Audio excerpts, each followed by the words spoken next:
serta ikan teri yang gurih. Perpaduan bahan-bahan sederhana tersebut menghasilkan cita rasa khas yang gurih, sedikit pedas dan sangat nikmat disantap bersama dengan nasi hangat.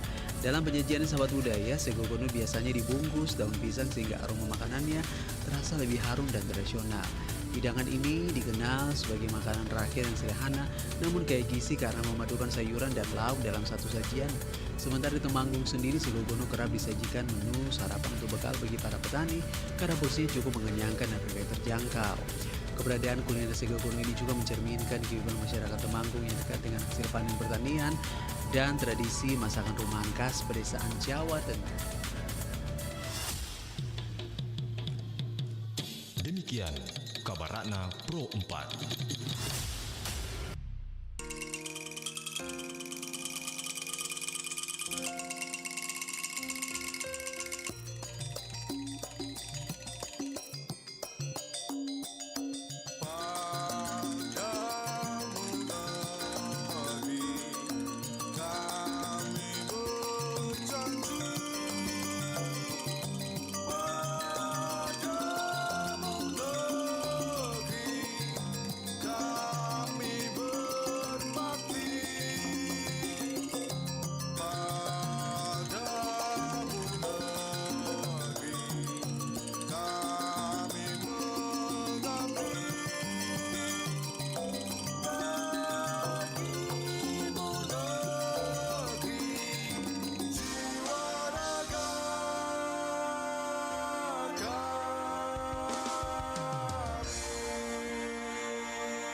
Bersiaplah, saat bahagia dinanti telah tiba. Seluruh penjuru dunia bersorak suara. Hey, bersiaplah, siapkan pasang telinga. Dengarkan komentator idola, imajinasimu menyala. Tak peduli jarak dan waktu, kita bernyanyi satu lagu untuk semangat yang menyala, untuk dunia yang bersuara. RRI bersuara, Piala Dunia untuk semua. Satu gol, satu doa menggema ke seluruh Indonesia. RRI menyapa, satukan asa dari desa sampai kota, di udara kita bersama. Sepak bola dan cinta merdeka.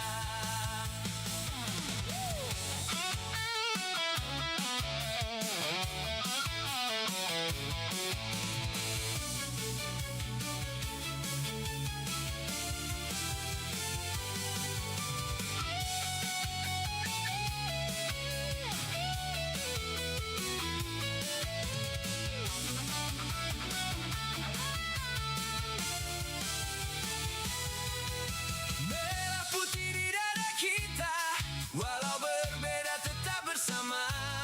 Sepak bola bahasa dunia, RRI suara Indonesia.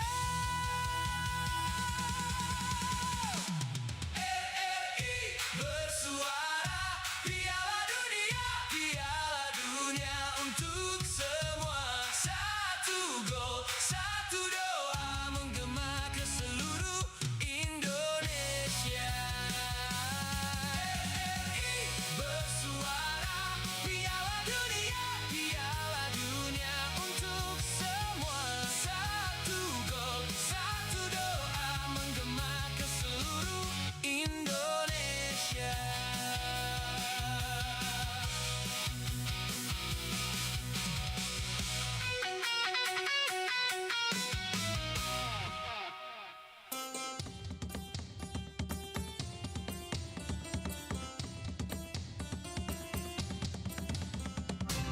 Pro 4, Suara Budaya Sulawesi Selatan.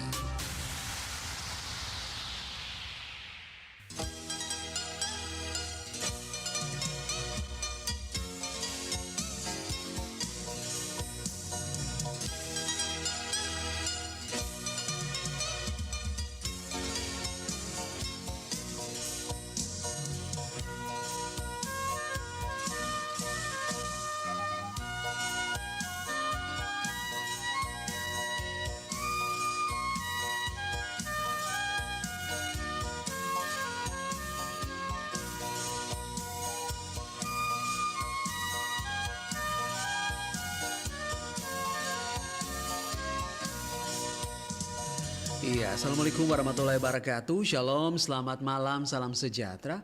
Om Santi, Santi Om Namo Buddhaya, salam kebajikan. Sari Batang Malabiriku dimanapun berada, selamat malam. Kita kembali berjumpa di program Apresiasi Budaya Lokal di edisi hari Selasa 12 Mei 2015 bersama Richard Ferdinand. Dan saat ini kita sudah terhubung dengan narasumber kita by Zoom. Saya sapa dulu, beliau adalah bagian dari Ikatan Dai Muda Indonesia, Bapak Dr. Rahmat Hamid SQ MAG. Assalamualaikum warahmatullahi wabarakatuh. Selamat malam Pak Rahmat. Waalaikumsalam warahmatullahi wabarakatuh. Iya, terima kasih sebelumnya sudah boleh meluangkan waktunya buat perempat dari Makassar ini, Pak. Iya, Iya. sama. Iya. Oke. Richard panggil Pak Rahmat boleh? Boleh. Boleh, oke. Berarti Pak Rahmat panggil Bung Richard ya? Bung Richard. Iya. Iya, sahabat budaya, malam hari ini kita mengangkat tema besar hijrah dari judi, kisah tantangan dan jalan menuju perubahan. Iya. Oke, iya. Pak Rahmat Abe, sebagai perwakilan dari Dai Muda, bagaimana Ikatan Dai Muda Indonesia ini melihat fenomena candu judi yang saat ini justru banyak menyasar anak-anak muda kita, Tabe? Oh iya. Bismillahirrahmanirrahim. Saya memulai dengan ucapan Alhamdulillahirabbil alamin. Wassalatu wassalamu ala nabiyil karim wa ala alihi wa sahbihi ajma'in. Amma ba'd. Tentu ketika kita melihat daripada judi online itu, kita bisa melihat itu biasanya hadir dengan berbagai macam kemasan yang sangat dekat dengan keseharian anak muda. Kalau kita bisa melihat seperti tampilan game, kemudian ada reward instan, dan bahkan itu semua bisa dimainkan di ruang-ruang kamar tidur mereka sendiri. Dan inilah yang tentu yang membuat jauh lebih berbahaya daripada judi konvensional atau kasino ya. Dan kita bisa melihat bahwasanya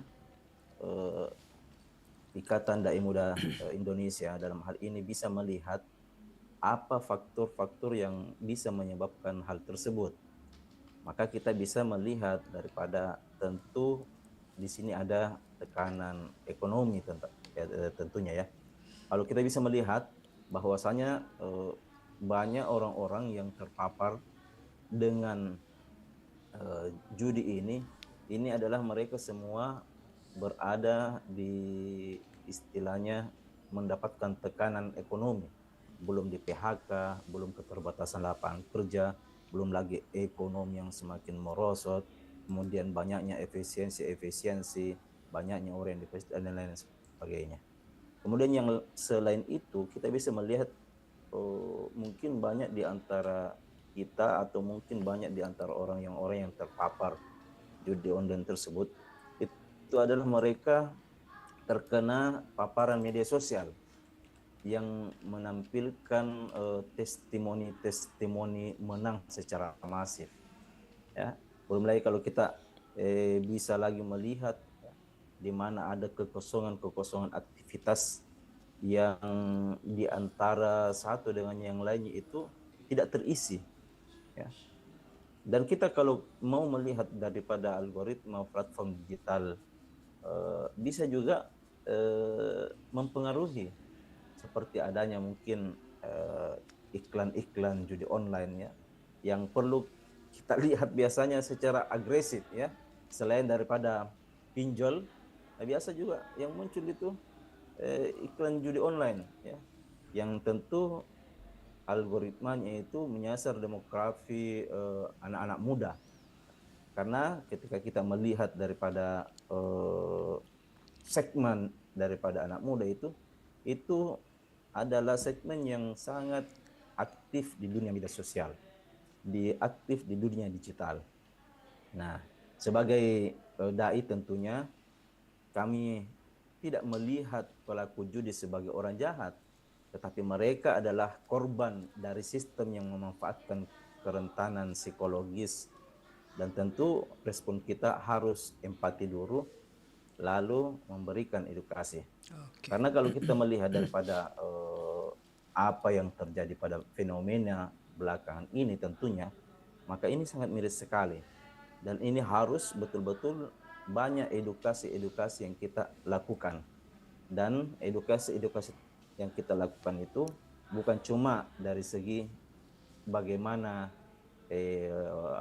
pandangan keagamaan, tetapi juga harus ada pandangan politik.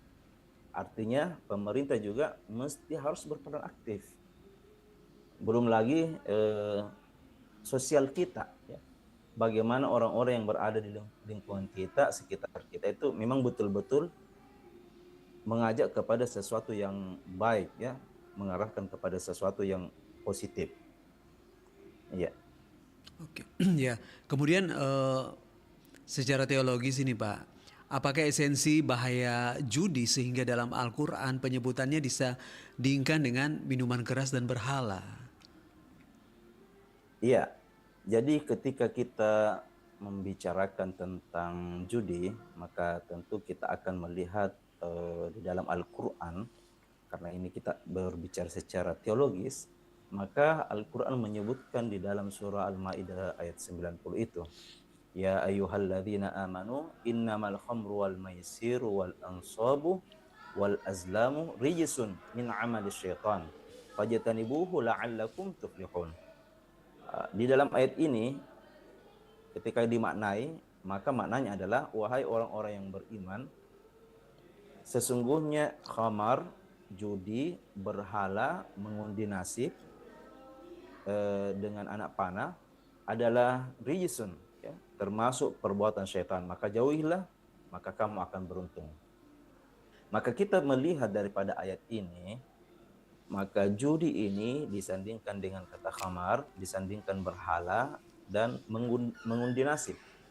Keempat-empat perbuatannya ini disebutkan najis, ya, dan perbuatan syaitan. Nah, najis kalau di dalam Islam, najis itu adalah sesuatu yang kotor, ya, sesuatu yang melekat pada orang, kemudian ketika dia beribadah itu tidak sah ibadahnya kalau ada najisnya. Nah, kalau kita melihat dari perspektif kenapa perbuatan-perbuatan itu dikatakan najis, padahal yang najis itu biasanya termasuk kotoran manusia, ya, termasuk air seni itu najis, kotoran binatang itu najis. Tetapi perbuatan ini betul-betul disebut najis karena itu dapat mempengaruhi psikologis orang yang melakukan hal tersebut. Jadi dia setara, kedengarannya setara, ya. Jadi ini ketika Allah Subhanahu wa taala memfirmankan satu ayat, itu tidak kebetulan. Pasti ada makna yang tersirat di dalamnya. Dan kesamaan keempat-empat ini sama-sama merusak akal. Nah, kita bisa melihat daripada khamar, ya, yang terjadi secara kimiawi, ya. Dan judi ini merusak secara psikologis, sama-sama merusak hubungan sosial, dan yang paling kritis bisa mengalihkan ketergantungan dari penyembahan kepada Tuhan yang Maha Esa, pada Allah Subhanahu wa taala.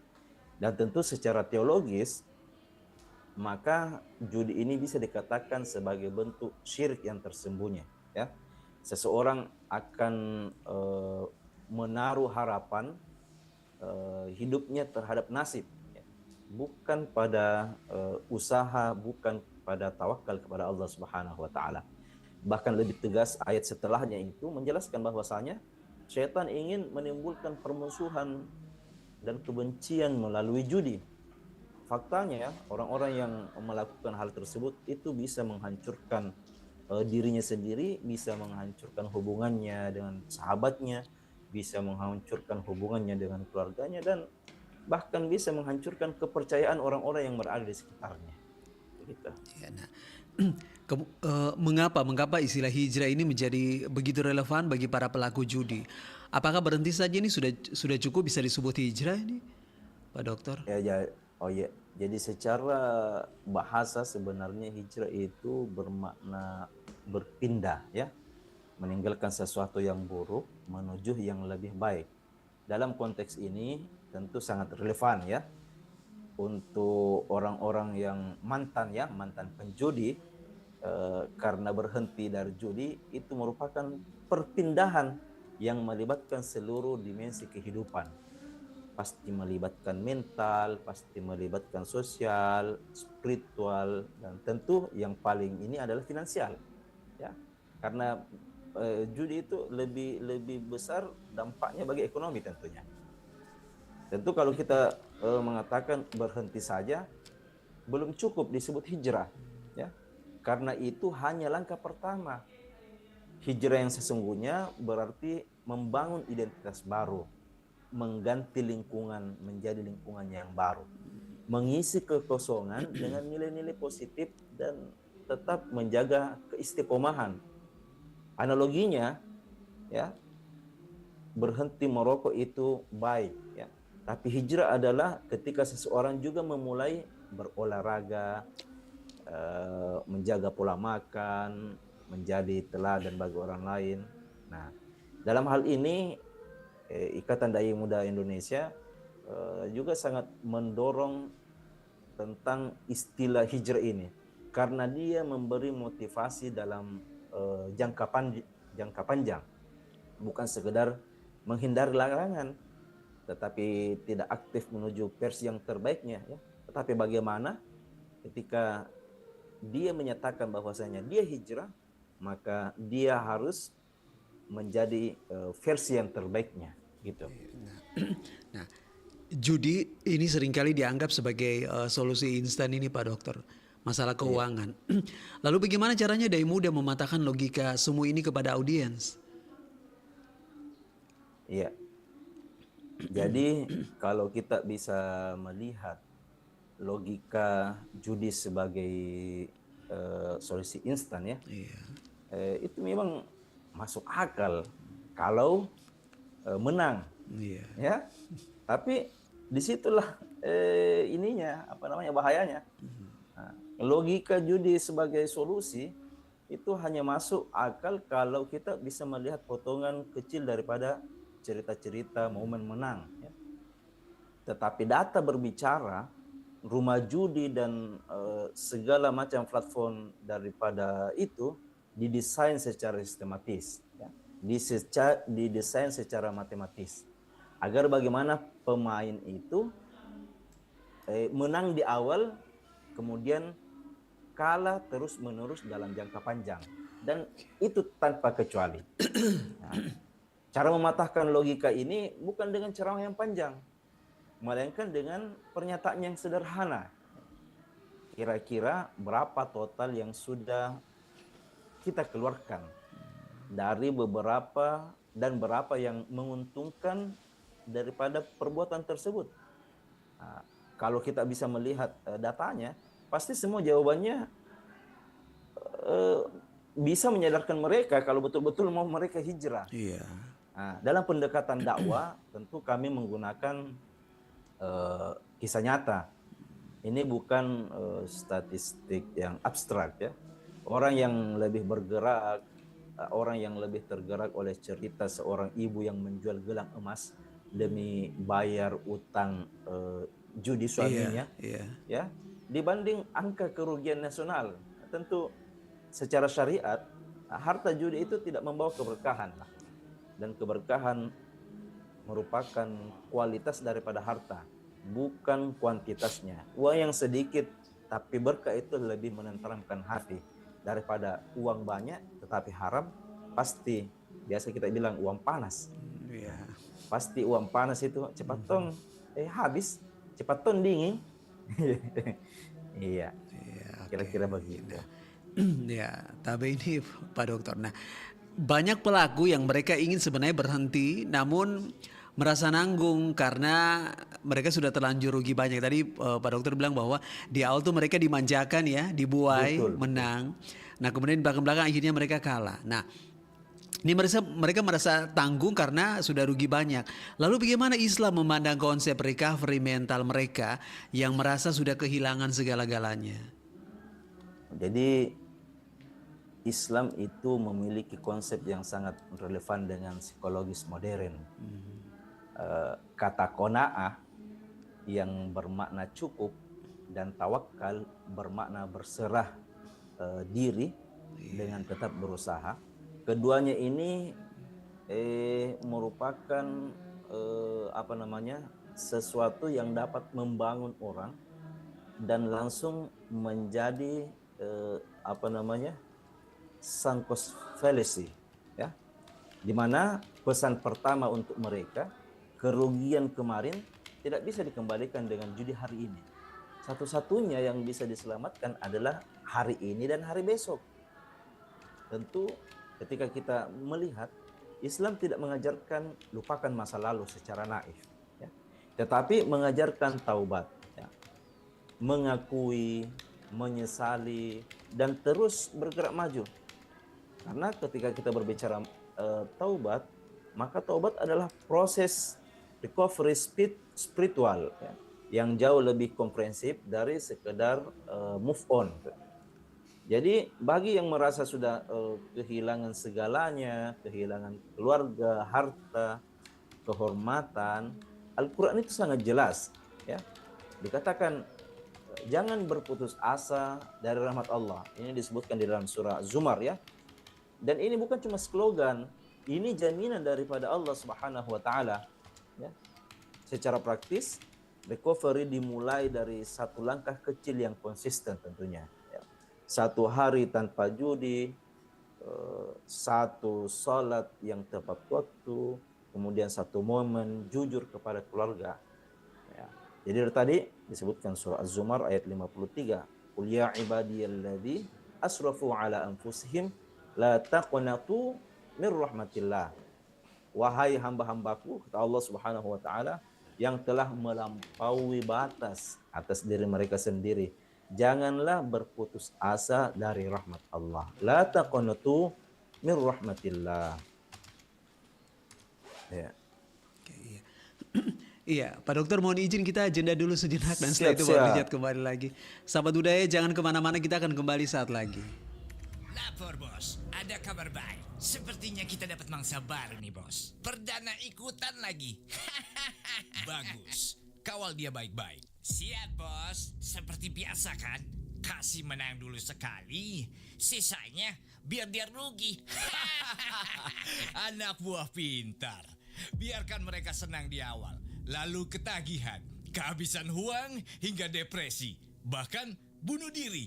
Yang penting kita cuan. Masih mau dibohongi tipu muslihat judi online? Jangan coba-coba, karena judol bikin kantong jebol.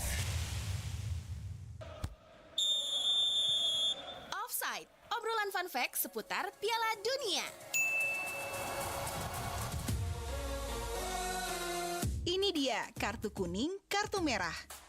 Dua kartu ini adalah simbol aturan dalam sepak bola. Pada Piala Dunia 1970, sepak bola memasuki era baru ketika FIFA memperkenalkan sistem kartu kuning dan kartu merah sebagai alat peringatan dan hukuman bagi pemain. Gagasan ini dicetuskan oleh wasit asal Inggris Ken Aston yang terinspirasi dari sistem lampu lalu lintas, yakni kuning sebagai tanda peringatan dan merah sebagai tanda berhenti. Kartu ini digunakan karena dalam pertandingan internasional sebelumnya, wasit sering kesulitan memberi instruksi verbal akibat perbedaan bahasa, sehingga dibutuhkan sistem yang jelas dan bisa dipahami semua pemain secara universal. Kartu kuning diberikan untuk pelanggaran yang bersifat peringatan seperti tackling berlebihan atau protes keras. Sementara kartu merah diberikan untuk pelanggaran berat seperti kekerasan atau pelanggaran yang membahayakan, yang berarti pemain harus langsung keluar dari lapangan. Penerapan sistem ini membuat permainan menjadi lebih tertib, pelanggaran lebih terkendali, dan keputusan wasit lebih mudah dipahami.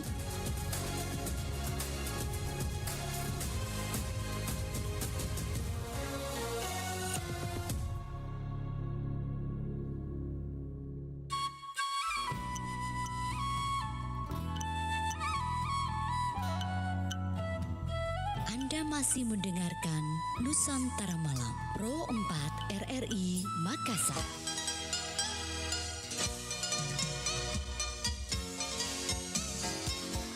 Iya, sahabat budaya kita berlanjut lagi, Pak Dokter. Iya, Iya. Pak Dokter Tabe. Nah, Apa saja tantangan sosial yang biasanya dihadapi seseorang ketika mereka mulai berhijrah dari judi, misalnya lingkaran pertemanan atau mungkin rasa malu? Iya, eh, ketika kita melihat daripada apa namanya tantangan sosial, maka tentu tantangan terbesar ya, yang pertama adalah lingkungan lama yang aktif mengajak kembali. Tentu teman-teman judi tidak berhenti begitu saja ya. Mereka akan menghubungi, mereka akan mencari, bahkan biasanya menyebut-nyebut di grup-grup ya. Anda Dan masih ini bukan mendengarkan soal Nusantara jahat Malam, atau baik, Pro 4 RRI Makassar. tetapi ini berbicara masalah sistem yang sudah terbentuk. Ya. Kedua, adanya rasa malu yang tentu melumpuhkan. Ya. Rasa malu kepada istri, rasa malu kepada orang tua, tetangga. Paradoksnya, ya, sebaliknya, rasa malu ini justru sering mendorong orang kembali ke judi. Ya. Karena dia merasa bahwasanya ketika dia berjudi, inilah satu-satunya tempat tanpa penghakiman. Ya.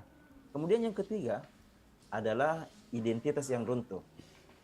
Banyak pelaku judi, ya, atau bagi banyak pelaku judi itu kita bisa melihat komunitas penjudi itu adalah satu-satunya komunitas yang mereka miliki. Keluar daripada komunitas itu, dia merasa tidak punya siapa-siapa. Dan inilah yang paling berat secara psikologis. Maka solusi yang terbaik tentu adalah seseorang tidak bisa lepas dari lingkungan lama tanpa lingkungan baru yang siap menerimanya.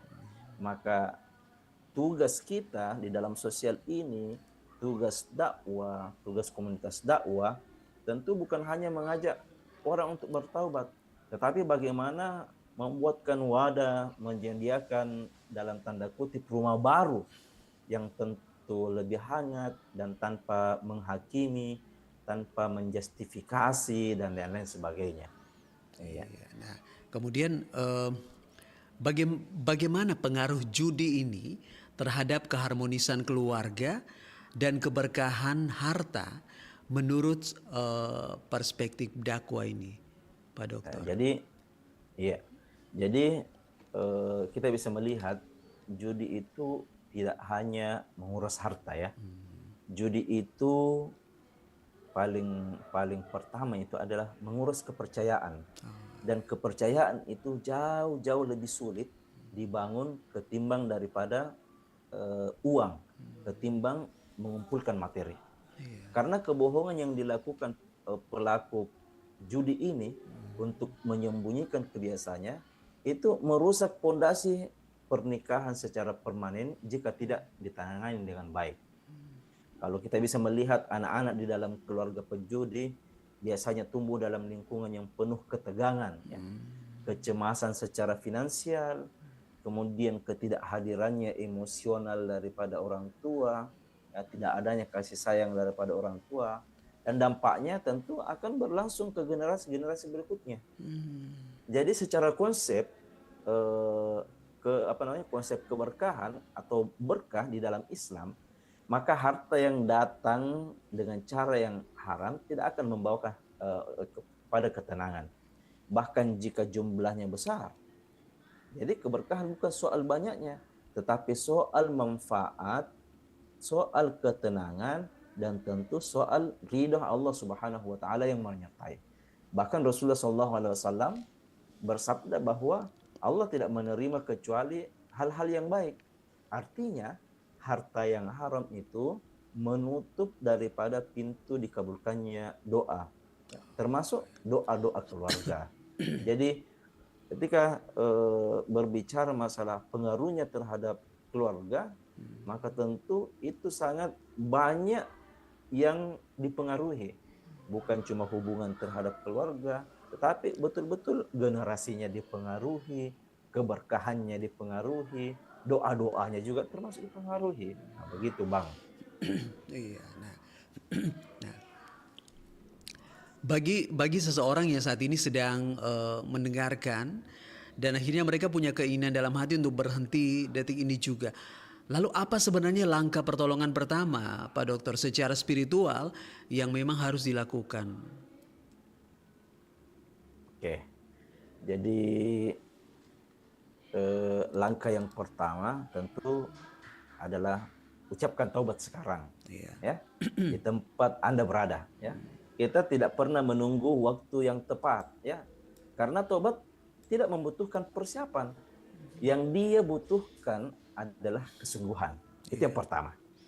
Kemudian yang kedua adalah tentu lakukan tindakan fisik yang simbolis tetapi kuat. Maksudnya apa?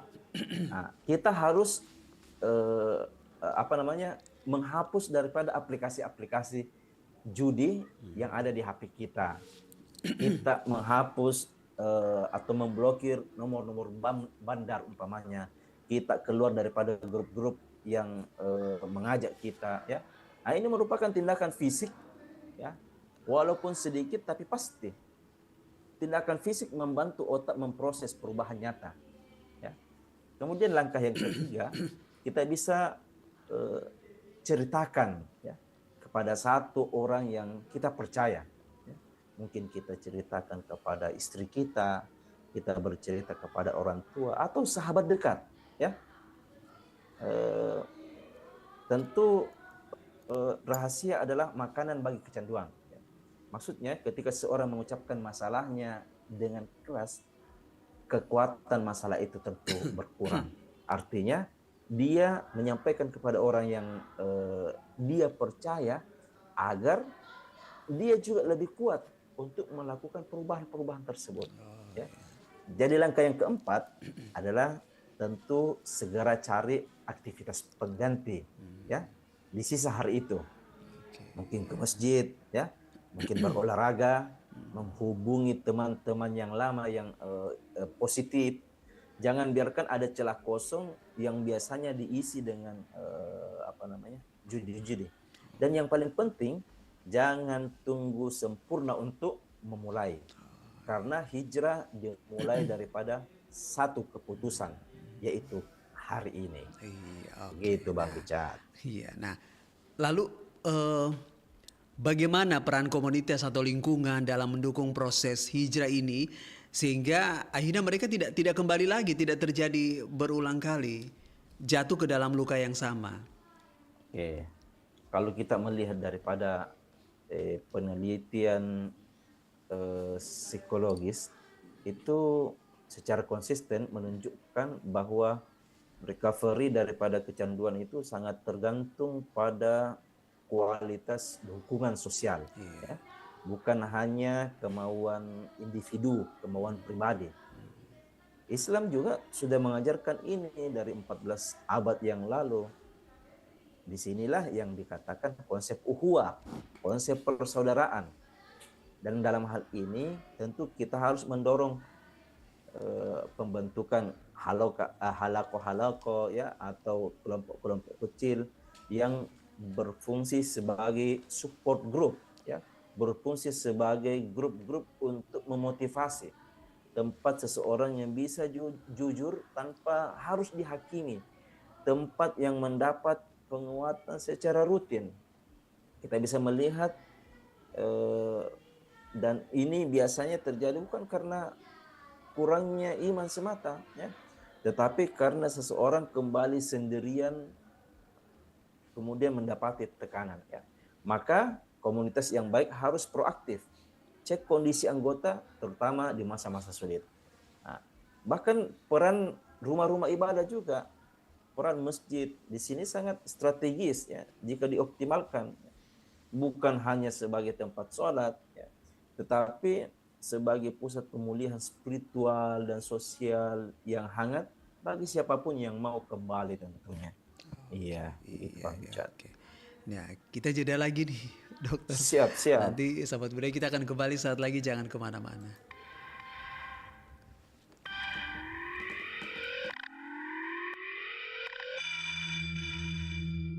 Pak, nggak mau berhenti tuh main judi online. Diam kau situ. Saya begini untuk kalian semua biar bisa makan. Salah pilih. Istighfar, Pak. Haram itu, Pak. Bapak sudah jarang sekali pergi cari orderan ojol karena main terus. Berhenti, Pak. Banyak sekali utang tak, Pak. Sadar. Tidak kuat kah saya kalau begini terus? Oh, kau tidak kuat. Keluar kau. Ma, takut, Kak. Keluar kau. Bawa sekalian anakmu itu.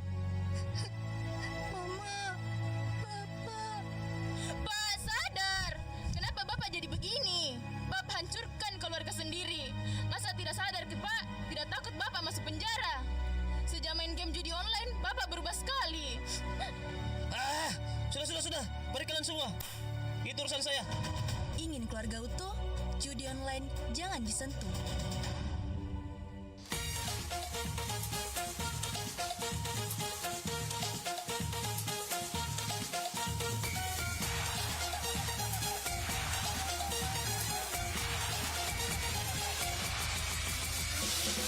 Bismillahirrahmanirrahim. Assalamualaikum warahmatullahi wabarakatuh. Saya Munafri Arifuddin, Wali Kota Makassar, mengucapkan apresiasi kepada LPP RRI atas dedikasinya dalam menyajikan informasi khususnya di momen Piala Dunia 2026 melalui siaran langsung yang dinantikan. Mari terus ikuti perkembangan tim jagoan kita hanya di RRI. RRI sekali di udara, tetap di udara. Ewako Makassar. Terima kasih. Assalamualaikum warahmatullahi wabarakatuh. Nusantara Malam masih bersama Anda.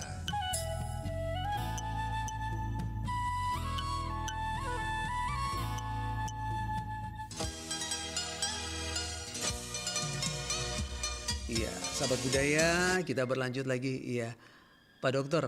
Nah, ini seringkali ya para pelaku judi ini mereka merasa kotor, bahkan mereka putus asa akan ampunan Tuhan. Nah, lalu bagaimana peran Ikatan Dai Muda Indonesia ini memberikan harapan melalui pintu tobat untuk mereka? Iya. Kami sering menyampaikan ya kisah seorang yang bernama Fudail bin Iyad. Iya. Siapa dia?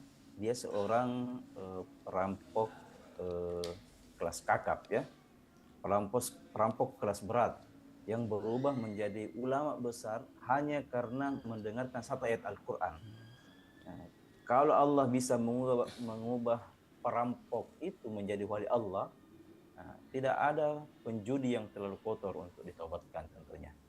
Pesan teologisnya yang kami tekankan, maka rasa kotor itu sebenarnya adalah nikmat. Itu sebenarnya suara hati nurani yang masih hidup. Orang yang benar-benar berputus asa daripada Allah tidak lagi merasakan apa-apa. Selama ada rasa malu, selama ada rasa penyesalan, maka tentu itu merupakan tanda bahwasanya pintu masih terbuka.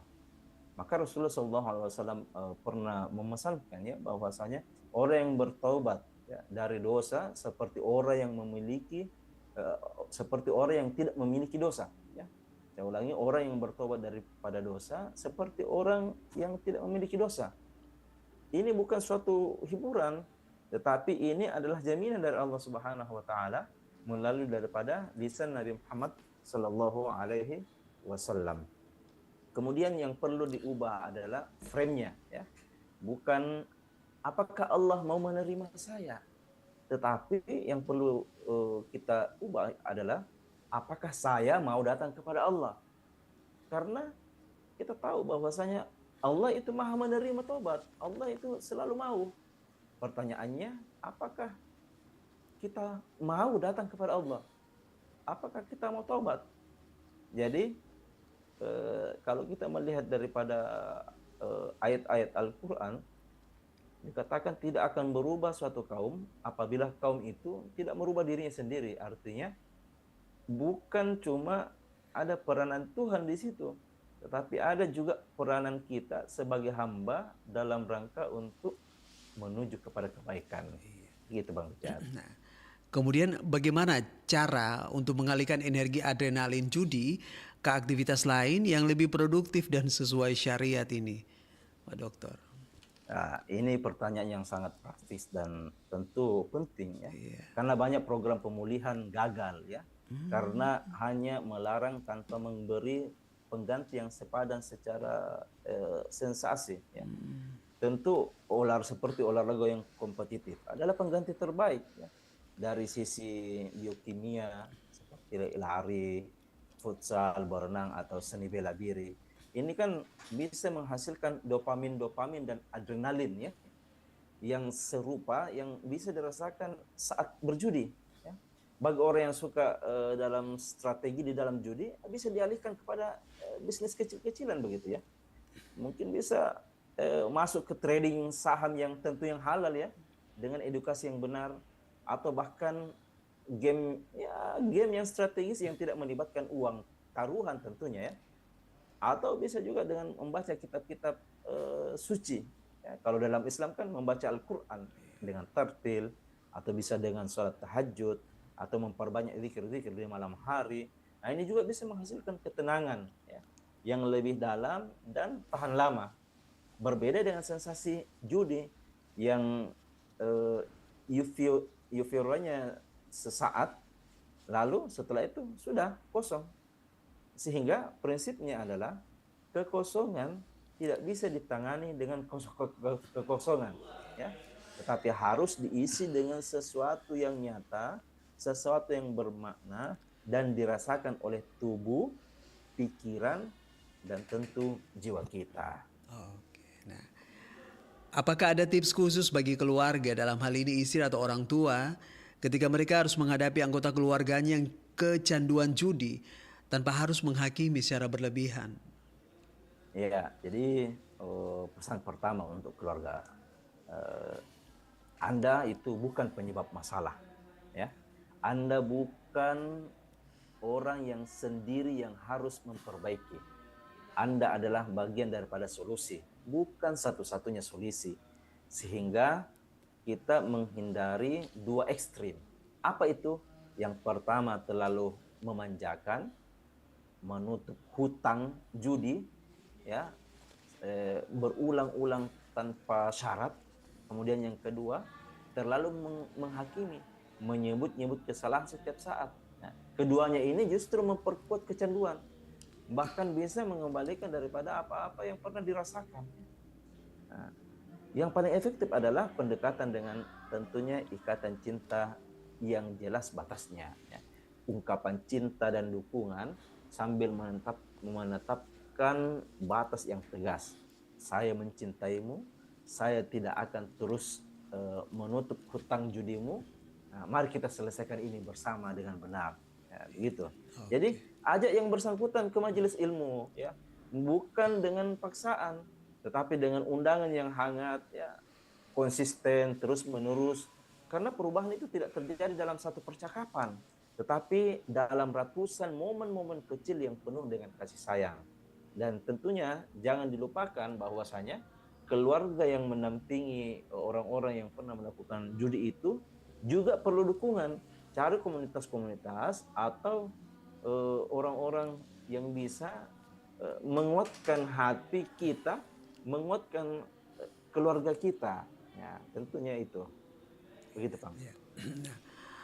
Apa pesan khusus dari Ikatan Dai Muda Indonesia bagi para dai muda lainnya dalam mengemas dakwah anti judi agar lebih diterima oleh generasi Gen Z dan milenial ini, Pak Dokter? Oke.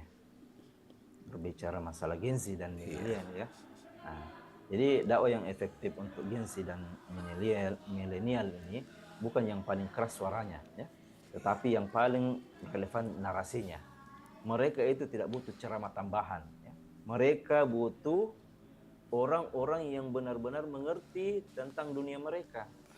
Mungkin kita bisa menggunakan platform mereka dengan melakukan atau membuat konten-konten pendek di media sosial. Mungkin bisa podcast, mungkin diskusi santai di kafe. Ya. Jangan menunggu mereka datang ke masjid. Tidak mungkin lah.